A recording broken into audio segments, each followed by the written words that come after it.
Hi guys, may gusto akong i-share na kwento sa inyo.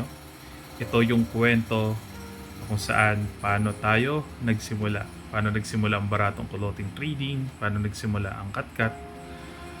So, um, nagsimula ang lahat na nag-iikot ako sa tablas na walang wala. Kung maalala ninyo, naikwento ko rin sa inyo na nagsimula ako sa 5,000 pisong kapital.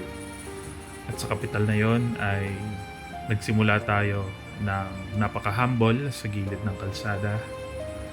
Wala akong pambili ng hanger. Yan. Yung mga items, yung mga damit, yung mga lahat ng class items natin ay nakapatong lang sa lamesa. Binibenta ko ng 30 pesos, ng 20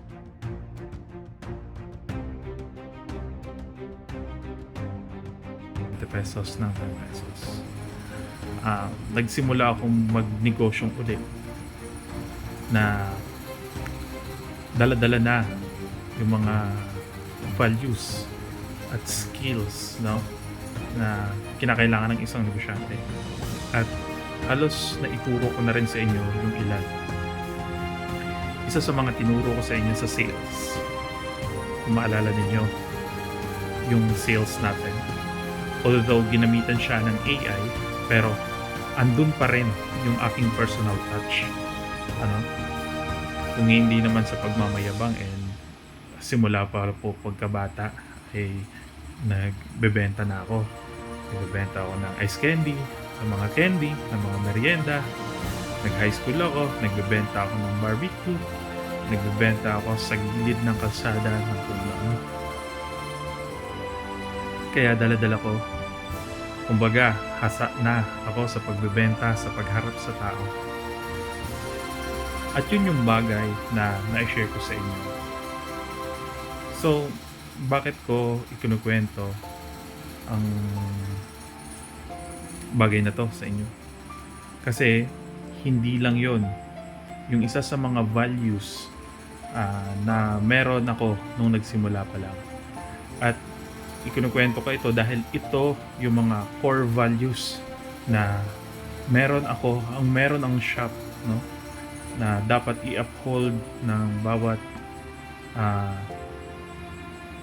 miyembro o tawag dito, bawat kasama ko sa pagnenegosyo, no? Kayo ang aking mga kasama. So, hindi magiging matagumpay yung pagiging magaling lang sa sales kung hindi natin dala-dala yung patience and perseverance. So, in Tagalog, pasensya at pagtsatsaga. Kasi gusto ko rin ikwento sa inyo na may mga oras din na nung nagsimula ako, halos wala akong kitain sa buong araw. Kumikita lang ako ng 200 pesos minsan. Maswerte na kung maka 500, maka 1,000. So, pero yung bagay na dala-dala ko, sabihin man natin na magaling ka magbenta, pero kung hindi ko dala-dala yung patience and perseverance, siguro wala ako ngayon dito. Wala kayo ngayon dito. Hindi ko kayo ngayon kasama. Nung nagbebenta ako sa Calatrava, may lumapit sa akin na tatay. Sabi niya sa akin, "Boss, pwedeng wala ka namang customer. Pwedeng balikan mo na lang yan mamayang hapon. Magbukas ka na lang ulit alas 4, alas 5 paglabas na ng mga estudyante." Kasi nga, yung location ko noon sa barangay lang, no? Sa barangay San Roque, sa Calatrava, hindi pa sa bayan. Sa baba lang ako ng high school. So sabi sa akin ng tatay, balikan ko na lang daw, magsara na lang daw muna ako. Kasi nakita niya na wala kang customer. Pero alam niyo yung ginawa ko sa mga sumunod na araw? Nagbukas pa rin ako maghapon. Andun ako sa aking tindahan. Matyagang nag-aantay kahit wala. Sa oras na pag may, kasi sinasabi ko, sa oras na may customer na naligaw, sigurado hindi ko to papakawalan ng hindi ko nabebentahan. So, Ito ay hindi lang pag-share ng story, hindi lang pag-share ng mga drama ko sa buhay. Ito'y pag-share ng values kung paano nagsimula ang negosyong ito, na gusto kong dala-dala rin ninyo, na kahit mahina ay yung benta natin, matyaga tayong nag-aantay ng customers, no? Na every time may papasok na customer, asikasuhin agad natin, ano? So, hindi ko naman hinihiling na ibigay nyo yung sobra-sobrang sakripisyo.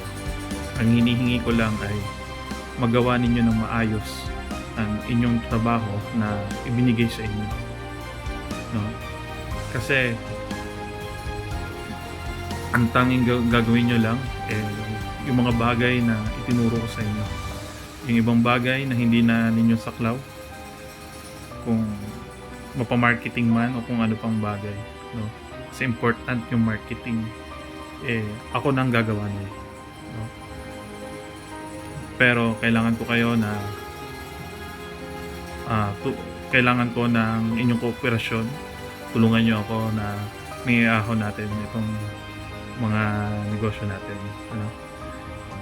Ito'y para sa lahat, sa Calatrava, sa Loob at sa Alcantara. So, ayun, bale, dito na nagtatapos yung aking munting kwento. Ayan.